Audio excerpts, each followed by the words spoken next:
अरब social media पर मिस्र में पाई जाने वाली ये जंगली बली आजकल छाई हुई है।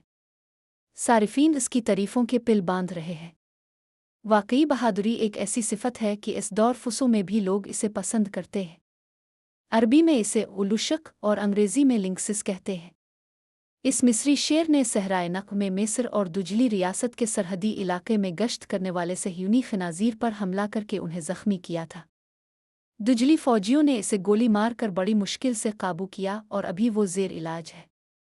जब ये खबर दुजली मीडिया के तवस्सुत से अरब सोशल मीडिया पर आई तो खूब वायरल हुई और रश्क साहिब सोशल मीडिया में हीरो बन गया। एक सारिफ ने इसकी तारीफ करते हुए लिखा है कि जमील रशीक कवि मिलते सयाद नज़ीफ़ और अल-खनाज़ीर यानी खूबसूरत बावकार चाक ओ चौबंद कवि बारिश शिकारी सफाई पसंद और खनाज़ीर से नफ़रत करने वाला। और फिर एआई की मदद से रश्क की मनपसंद तस्वीर बनाकर शेयर की जाने लगे। इससे आप अंदाज़ा लगा सकते हैं कि अरब सोसाइटी में इसराइल से किस हद तक नफ़रत की जाती है। काश के हुक्मरानों को भी इस हकीकत का इदराक हो जाए।